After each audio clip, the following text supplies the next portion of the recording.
everybody, Fantasticairy here, back with another video this week. In this week's video, it'll be a watercolor tutorial and we'll be painting a magical moon. So to get started, first I'm going to share with you my tools. We'll be using my Winsor & Newton paints, a 24-piece Cotman series, link in the description below for all my art supplies that I use in my videos. The colors we'll be using today is going to be Payne's Gray, Ultramarine Blue, it says turquoise, but I'm just going to call it purple, and then some cadmium yellow hue. Looks a little messy here just because I've been mixing colors. And these are the four main colors we're going to be using today. For my paintbrushes, I got my number 1 round, my number 1 liner, and my 0.5 round brush for tiny details. I'll also be using my number 6 round brush. Okay, let's get started.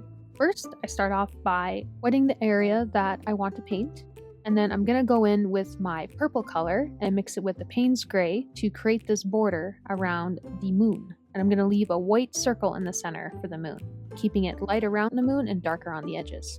Coming back in with a Payne's Gray mixed in with some ultramarine blue, add in some darker colors, mixing it in and blending it, making sure to keeping the center of this composition white. And then taking just a Payne's Gray, darkening those edges around this composition, working from light to dark, letting the water just flow and mix naturally. And then for fun, we're going to add in some spots of purple. It was too wet where I wanted the moon to be, so I lifted some of that water off with my paintbrush. As you can see, it dries a lot lighter, and the way everything blended looks pretty satisfying to me. So I'm going to move on to the next step, which is painting the moon. So I'm going to take my number 1 round brush, and I'm going to use my Payne's Gray to shape in my moon. I'm going for a full moon for this composition. I'm going to add some water. I don't want those edges to be too dark, and I'm going to kind of lift the paint with the water, making sure it blends so that it's a little bit softer. And then I'm just going to mark out the other edges of the moon so that I have my round circular shape.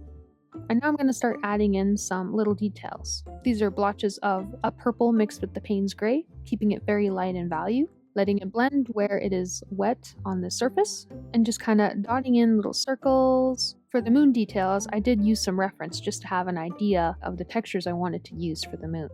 Then I'm going to add in some of that cadmium yellow to give it more of an interesting appeal. And then I'm going to soften up those edges, rubbing off some of that paint, blending it into the water that has not completely dried yet. And now I'm going to take my 0.5 round brush and I'm going to detail in some smaller details for the moon, a little bit more defined details. You can leave the moon as is, or you can go in and make those edges a little bit crispier. Again, I'm kind of sticking to the purple and Payne's Gray, going over my darker areas with a little bit more contrast. Kind of just playing with details and color and seeing how things look after they dry.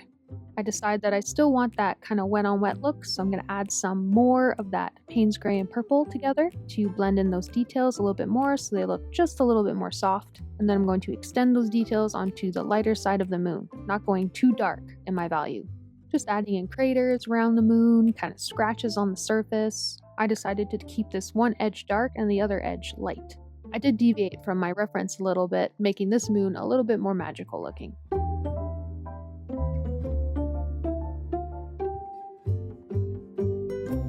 And here's our moon and our sky. I like how all the colors kind of flow together, the yellows, the blues, and the purples with the gray. I like how there is a bright area around the moon, like it's lighting up the night sky. Now that we have our moon and sky, I'm going to add in some branches, silhouettes of branches with my Payne's Gray. I thought it would be interesting to give this painting a little bit more depth, so I'm adding in some branches in the foreground. Honestly, you could have left it with just moon and sky if that's how you wanted, or if you want, have some fun and add in some branches. Gonna darken them up, a little bit more Payne's Gray, darker in value, thickening my paint. And then I'm gonna go over these branches, defining them a little bit more with my number 1 liner, thinning them out just a little bit more. These small details really bring out characteristics in your painting, adding more to the illusion of depth. Now that we have our branches, I'm going to be adding in some leaves. And how I made this color was I mixed my Payne's Gray with my ultramarine blue with some cadmium yellow hue to get this nice darker value. And then I'm going to take that color with my number round brush and dot in some thicker leaves, dispersing them in an organic way that feels natural to my eye. And taking my 0.5 brush and adding in some even smaller, tinier details for leaves. All that's left to do is dot in the rest of these tiny leaves. Please enjoy the final reveal, and I'll see you guys at the end for the final result.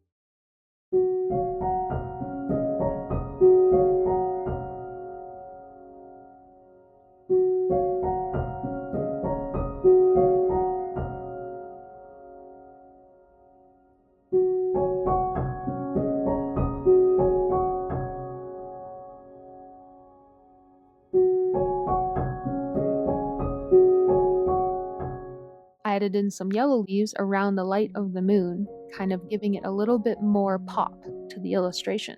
It's almost like you're looking up at this moon through some tree branches. I love how the Payne's gray, the blues, and the purples blend well together with the yellows. Having the foreground elements really helps create that illusion of depth. You can really add endless details. You could add bigger, bushier trees around the moon. You can add clouds. But for now, this is the end result, and it was a lot of fun to paint.